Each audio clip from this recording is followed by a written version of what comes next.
तो बच्चों आज के वीडियो का हमारा टॉपिक है, ये क्लास 10th का एक टॉपिक है, ऑक्सीडेशन एंड रिडक्शन रिएक्शंस, जिन्हें हम जॉइंटली रिडॉक्स रिएक्शंस भी कहते हैं। तो इसमें जो टॉपिक हम कवर करेंगे वो होंगे, पहला ऑक्सीडेशन एंड रिडक्शन रिएक्शंस का कॉन्सेप्ट समझेंगे, जो हम दो तरीके से समझेंगे, ऑक्सीजन और हाइड्रोजन के टर्म्स में, और दूसरा मेटल्स एंड नॉन मेटल्स के टर्म्स में।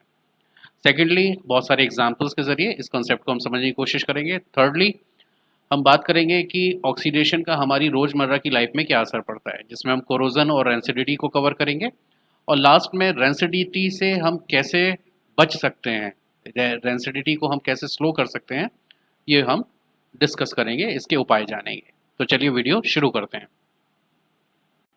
तो बच्चों आज के इस वीडियो में हम बात करने वाले हैं ऑक्सीडेशन एंड रिडक्शन रिएक्शंस की, जिन्हें कंबाइंडली हम कहते हैं रेडॉक्स रिएक्शंस, यानी रिडक्शन का रेड और ऑक्सीडेशन का ऑक्स मिलके हो जाता है रेडॉक्स।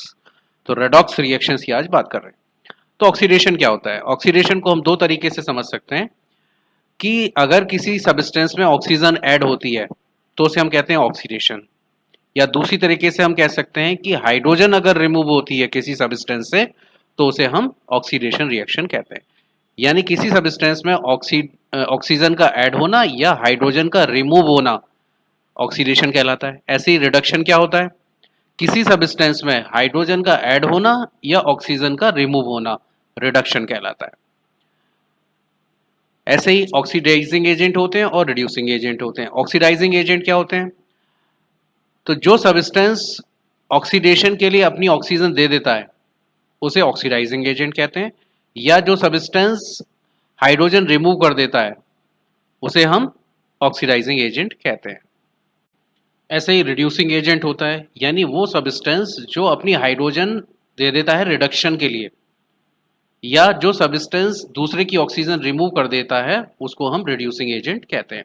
मोटे मोटे तौर पर हम ये कह सकते हैं कि ऑक्सीडाइजिंग एजेंट वो एजेंट होता है या वो कंपाउंड होता है जो जिसका रिडक्शन होता है, और जिसका ऑक्सीडेशन होता है उसको हम कह देते हैं रिड्यूसिंग एजेंट। ठीक है, अब इस ऑक्सीडेशन रिडक्शन को हम इस एग्जाम्पल के जरिए समझते हैं। तो जैसे यहाँ आप देखें, इस एग्जाम्पल में क्या हो रहा है कि कॉपर ऑक्साइड और हाइड्रोजन का मिक्सचर जो है उसको जब हीट किया जाता है तो कॉपर और वाटर मिलता है। ठीक है, तो ये दोनों ऑक्सीडेशन और रिडक्शन रिएक्शन इसमें हो रही हैं। तो किसका ऑक्सीडेशन हो रहा है, किसका रिडक्शन हो रहा है, समझते हैं। अब यहाँ देखें, कॉपर ऑक्साइड जो है उसमें से ऑक्सीजन निकल के कॉपर रह जाता है, तो ऑक्सीजन निकल गई इसलिए ये रिडक्शन रिएक्शन हो गई, है ना, यानी कॉपर ऑक्साइड का रिडक्शन हो गया। अब हाइड्रोजन को हम देखें तो हाइड्रोजन यहाँ पर अकेला था और यहाँ पर उसमें ऑक्सीजन ऐड हो गई, तो हाइड्रोजन में ऑक्सीजन ऐड हो रही है इसलिए इसका ऑक्सीडेशन हो रहा है। तो हाइड्रोजन का ऑक्सीडेशन हो रहा है और कॉपर ऑक्साइड का यहाँ पर रिडक्शन हो रहा है। अब जैसे मैंने अभी कहा, जिसका ऑक्सीडेशन होगा वो रिड्यूसिंग एजेंट होगा, तो हाइड्रोजन का क्योंकि ऑक्सीडेशन हो रहा है तो हाइड्रोजन जो है वो रिड्यूसिंग एजेंट है, और जो ऑक्सीडाइजिंग एजेंट क्या है, जिसका रिडक्शन होगा, यानी कॉपर ऑक्साइड का रिडक्शन हो रहा है तो वो ऑक्सीडाइजिंग एजेंट हो गया। तो कॉपर ऑक्साइड हमारा ऑक्सीडाइजिंग एजेंट हो गया और हाइड्रोजन हमारा रिड्यूसिंग एजेंट हो गया। ऐसे ही एक और एग्जांपल से हम समझते हैं। यहाँ डिटेल सब लिखी हुई है बच्चों, अगर आप चाहें तो वीडियो को पॉज करके ये सारी डिटेल्स पढ़ सकते हैं। अच्छा, यहाँ पे देखिए क्या हो रहा है, इस रिएक्शन में हाइड्रोजन सल्फाइड और क्लोरीन मिलकर सल्फर और हाइड्रोजन क्लोराइड बना रहे हैं। तो अब यहाँ देखें तो हाइड्रोजन सल्फाइड में से हाइड्रोजन निकल गई और सल्फर अकेला रह गया, यानी हाइड्रोजन निकल गई। तो हाइड्रोजन का निकलना क्या होता है? ऑक्सीडेशन। ऐसी क्लोरीन को अगर हम देखें, क्लोरीन में हाइड्रोजन ऐड हो रही है तो HCl बन रहा है, तो हाइड्रोजन का ऐड होना जो है वो रिडक्शन होता है, तो ये रिडक्शन रिएक्शन हो गई, यानी क्लोरीन का यहाँ पर रिडक्शन हो रहा है और हाइड्रोजन सल्फाइड का यहाँ पर ऑक्सीडेशन हो रहा है, और जिसका ऑक्सीडेशन हो रहा है वो रिड्यूसिंग एजेंट होता है, और जिसका रिडक्शन होता है वो ऑक्सीडाइजिंग एजेंट होता है। तो हाइड्रोजन सल्फाइड हो गया हमारा रिड्यूसिंग एजेंट और क्लोरीन हो गया हमारा ऑक्सीडाइजिंग एजेंट। ठीक है बच्चों, ऐसे ही दूसरा एग्जांपल देखते हैं। यहाँ पर जिंक ऑक्साइड और कार्बन को जब हीट किया जाता है तो जिंक अलग हो जाता है और कार्बन मोनोऑक्साइड बनता है। तो अब हम देखें, जिंक ऑक्साइड में से ऑक्सीजन रिमूव हो गई तो जिंक बन गया, और कार्बन में ऑक्सीजन ऐड हो गई तो कार्बन मोनोऑक्साइड बन गया। तो कार्बन का हो गया ऑक्सीडेशन और जिंक ऑक्साइड का हो गया रिडक्शन, है ना। तो जिंक ऑक्साइड हमारा जिंक ऑक्साइड से जिंक का बनना रिडक्शन रिएक्शन है, और कार्बन से कार्बन मोनोऑक्साइड का बनना ऑक्सीडेशन रिएक्शन है। अब क्योंकि जिंक ऑक्साइड का रिडक्शन हुआ है तो वो हो गया हमारा ऑक्सीडाइजिंग एजेंट, और कार्बन का क्योंकि ऑक्सीडेशन हुआ है तो वो हो गया हमारा रिड्यूसिंग एजेंट। ठीक है, एक और एग्जांपल समझते हैं। यहाँ पर हमारे पास मैग्नीज डाइऑक्साइड और हाइड्रोक्लोरिक एसिड, ये दोनों मिलके मैग्नीज डाइक्लोराइड, क्लोरीन और वाटर बनाते हैं। तो मैग्नीज डाइऑक्साइड में देखें हम तो इसमें से क्या हो रहा है कि Mn में से ऑक्सीजन अलग हो गया, मैग्नीज में से ऑक्सीजन अलग हो गया, MnCl2 बन गया, है ना। तो ऑक्सीजन क्योंकि निकल गई, तो ऑक्सीजन का निकलना मतलब रिडक्शन रिएक्शन। और हाइड्रोक्लोरिक एसिड में क्या हो रहा है कि हाइड्रोजन अलग हो गई, क्लोरीन हाइड्रोजन अलग हो रही है तो क्लोरीन बन गया, या हाइड्रोक्लोरिक एसिड में हाइड्रोजन ऐड हो रही है तो पानी बन गया। तो यानी हाइड्रोक्लोरिक एसिड का क्या हो गया हमारे पास, ये ऑक्सीडेशन हो गया, और MnO2 में से ऑक्सीजन निकल गई इसलिए उसका रिडक्शन हो गया। तो MnO2 का रिडक्शन हुआ है तो वो ऑक्सीडाइजिंग एजेंट हो गया, और हाइड्रोक्लोरिक एसिड हमारा रिड्यूसिंग एजेंट हो गया। ठीक है, तो बहुत ही सिंपल कंसेप्ट है, आसानी से समझ में आता है। अच्छा, ऑक्सीडेशन और रिडक्शन को हम एक और तरीके से समझते हैं मेटल्स और नॉन मेटल्स के टर्म्स में। तो अगर किसी कंपाउंड में अगर मेटल रिमूव होती है या नॉन मेटल ऐड होती है तो उसे ऑक्सीडेशन कहते हैं, या दूसरे टर्म्स में हम कहें रिडक्शन रिएक्शन को, कि अगर किसी कंपाउंड में नॉन मेटल रिमूव होती है और मेटल ऐड होती है तो उसे हम रिडक्शन रिएक्शन कहते हैं। ठीक है, तो अब इस एग्जांपल्स के जरिए इसको समझते हैं। जैसे कॉपर और ऑक्सीजन, इनको जब हीट किया तो कॉपर ऑक्साइड बन गया। तो कॉपर क्योंकि मेटल है तो देखते हैं यहाँ क्या हो रहा है, तो कॉपर और ऑक्सीजन, तो कॉपर ऑक्सीजन मिलकर CuO, तो कॉपर के साथ ऑक्सीजन ऐड हो गई तो जिससे CuO बना, कॉपर ऑक्साइड बन गया। तो कॉपर का तो हो गया ऑक्सीडेशन, यानी कॉपर जो है उस ऑक्सीडाइज हो जाता है कॉपर ऑक्साइड में। अब ऑक्सीजन में मेटल ऐड हो रही है, कॉपर मेटल ऐड हो रही है तो Cu बन रहा है, तो इसका मतलब मेटल का ऐड होना क्या कहलाता है, रिडक्शन। तो ऑक्सीजन का जो है यहाँ पर रिडक्शन हो गया, तो ऑक्सीजन जो है रिड्यूस हो जाती है कॉपर ऑक्साइड में। तो यहाँ पर कॉपर का ऑक्सीडेशन हो रहा है और ऑक्सीजन का रिडक्शन हो रहा है। ठीक है, अब कॉपर का ऑक्सीडेशन हो रहा है तो कॉपर हो गया हमारा रिड्यूसिंग एजेंट, और ऑक्सीजन का रिडक्शन हो रहा है तो ऑक्सीजन हो गया हमारा ऑक्सीडाइजिंग एजेंट। एक और एग्जांपल देखते हैं, कॉपर ऑक्साइड और हाइड्रोजन। कॉपर ऑक्साइड और हाइड्रोजन मिलके जब हीट किया जाता है तो कॉपर और वाटर बनता है। तो अब यहाँ पे देखिए, कॉपर ऑक्साइड में से ऑक्सीजन निकल गया तो कॉपर रह गया, और हाइड्रोजन में ऑक्सीजन ऐड हो गया इसलिए वाटर बन गया।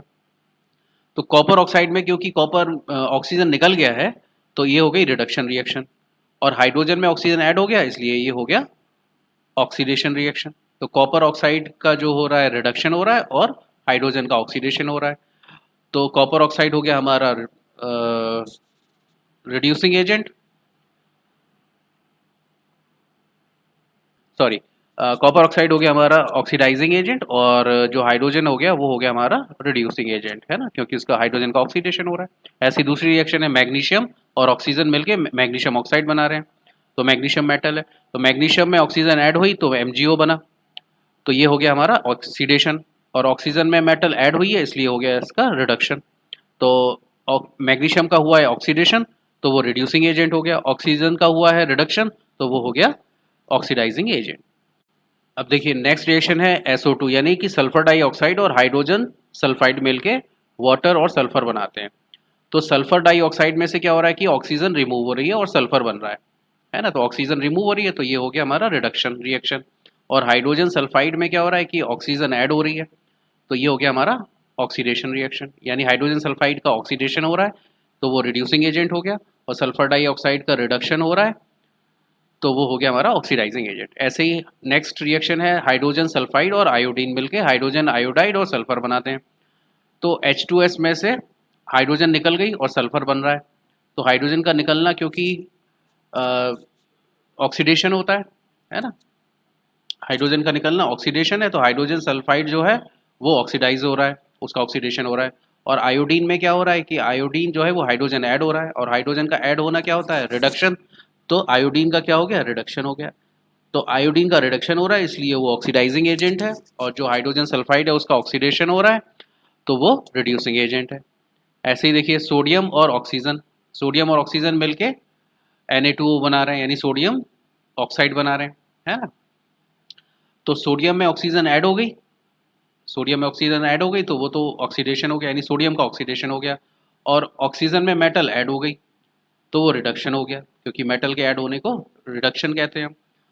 तो ऑक्सीजन का रिडक्शन हो रहा है और सोडियम का ऑक्सीडेशन हो रहा है, तो सोडियम हमारा हो गया रिड्यूसिंग एजेंट और ऑक्सीजन हो गई हमारी ऑक्सीडाइजिंग एजेंट।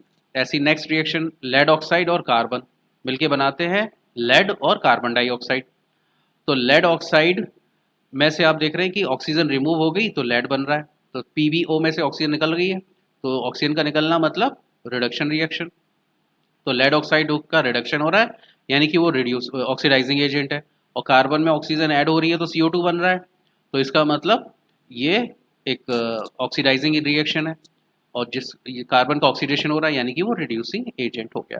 तो इस तरीके से ये हमारे ऑक्सीडेशन रिडक्शन रिएक्शंस हो गई यानी कि रेडॉक्स रिएक्शंस हो गई।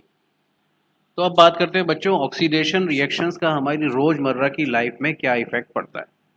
तो ऑक्सीडेशन क्या करता है, इसके हमें डैमेजिंग इफेक्ट देखने को मिलते हैं। ये ऑक्सीडेशन की वजह से जो मेटल्स होती हैं वो हवा में मौजूद ऑक्सीजन से रिएक्शन करके ख़राब हो जाती हैं।